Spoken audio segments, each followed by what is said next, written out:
Hello friend, CP classes में आप सभी का बहुत बहुत स्वागत है। फ्रेंड, आज पॉलिटी की क्लास में हम भारतीय संसद के बारे में डिस्कशन करेंगे। चलिए स्टार्ट करते हैं। भारतीय संसद के बारे में आज डिस्कशन करेंगे।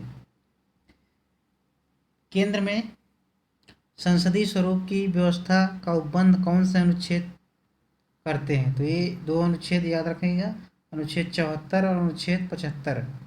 जी हाँ, आर्टिकल 74 और आर्टिकल 75 ये केंद्र में संसदीय स्वरूप की व्यवस्था के बारे में बताते हैं। आगे देखते हैं, भारतीय संसद बनती है, किससे बनती है? ये बहुत इंपॉर्टेंट फैक्ट है। भारतीय संसद का निर्माण कितने एलिमेंट से बना हुआ है? तो लोकसभा, राज्यसभा, भारत के राष्ट्रपति के द्वारा, लोकसभा, राज्यसभा और राष्ट्रपति के द्वारा भारतीय संसद का निर्माण होता है। तो संसद के कितने अंग हैं? 3 अंग हैं। लोकसभा 2 अंग नहीं है, 3 अंग हैं, लोकसभा, राज्यसभा और राष्ट्रपति के द्वारा। अभी आगे बताएंगे हम। 2 सदन है। कौन सा प्रावधान भारतीय संविधान के अंतर्गत संसद के सदस्यों के विशेषाधिकारों तथा उन्मुक्त को निर्धारित करता है? तो अनुच्छेद 105, अनुच्छेद 105 विशेषाधिकारों के बारे में बताया जाता है इसमें। भारतीय संसद के कितने अंग हैं? तो 3 अंग हैं। ये हमने बता चुका हूँ अभी। भारतीय संसद के कितने अंग हैं? 3 अंग हैं फ्रेंड। भारतीय संविधान किस अनुच्छेद में कहा गया है कि संसद के संघ के लिए एक सांसद संसद होगी जो राष्ट्रपति और 2 सदनों से मिलकर बनेगी? तो अनुच्छेद 79, अनुच्छेद 79 में ये कहा गया है कि भारतीय संघ के लिए एक संसद होगी जो राष्ट्रपति और 2 सदन से मिलकर बनेगी, 79 में। आगे देखते हैं, संसद का निम्न सदन और उच्च सदन कौन सा है? तो निम्न सदन लोकसभा, उच्च सदन राज्यसभा। निम्न सदन लोकसभा, उच्च सदन राज्यसभा। भारत की संघीय व्यवस्थापिका को किस नाम से जाना जाता है? तो संसद के नाम से जाना जाता है।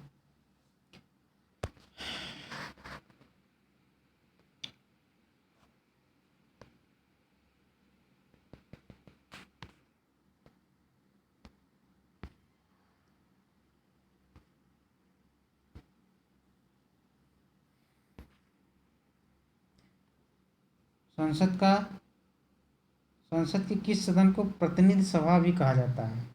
तो लोकसभा को। संसद के लोकसभा को प्रतिनिधि सभा भी कहा जाता है, ये याद रखना फ्रेंड।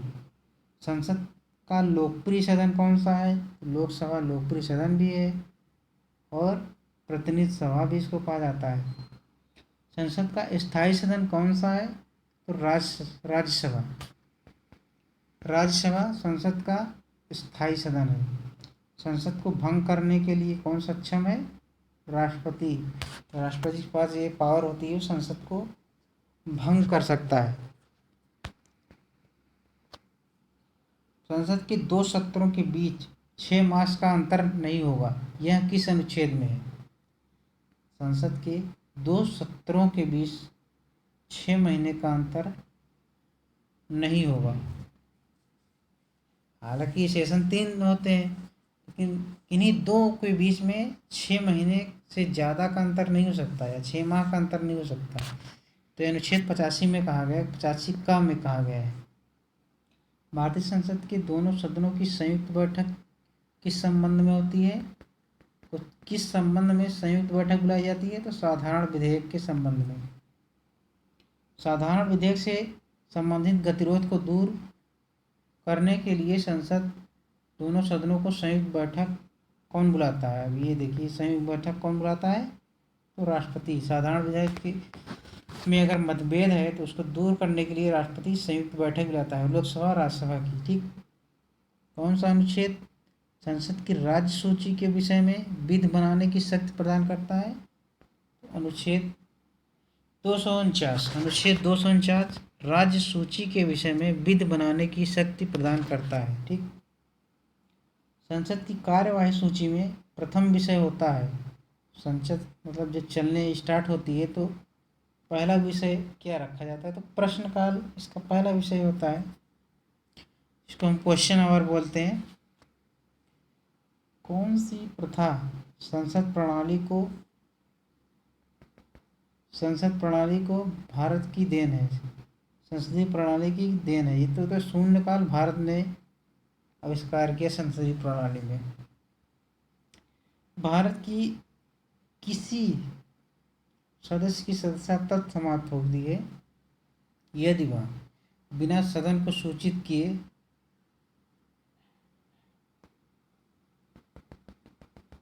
बिना सदन को सूचित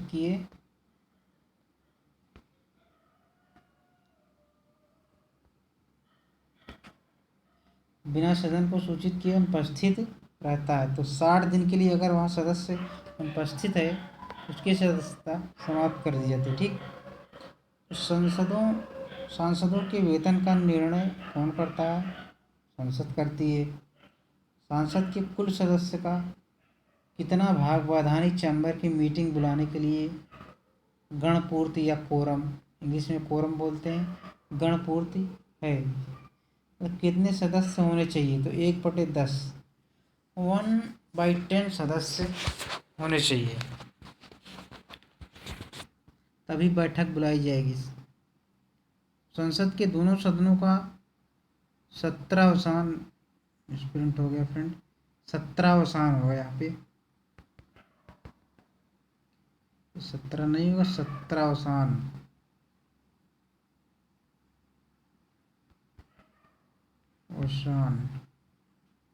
तो 17वां की अध्यक्षता कौन करता है, तो लोकसभा करता है।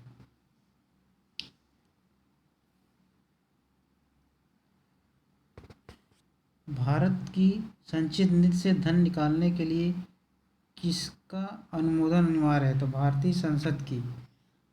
संचित निधि से अगर धन निकालना है तो भारत की संसद से अनुमति लेना जरूरी है। इस संसद सदस्य की योग्यता के संदर्भ में निर्णय कौन करता है, तो राष्ट्रपति करता है।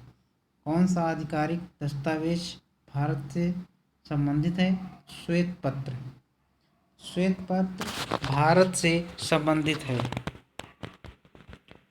तो फ्रेंड ये रही हमारी आज की क्लास कैसी लगी, वीडियो कैसा लगा, कमेंट बॉक्स में ज़रूर लिखिएगा। और हमारे लेटेस्ट वीडियो पाने के लिए, सबसे नोटिफिकेशन आपको पहुँचे, इसके लिए चैनल को सब्सक्राइब ज़रूर करें। कि मैं वीडियो को देखने के लिए धन्यवाद। जय हिंद।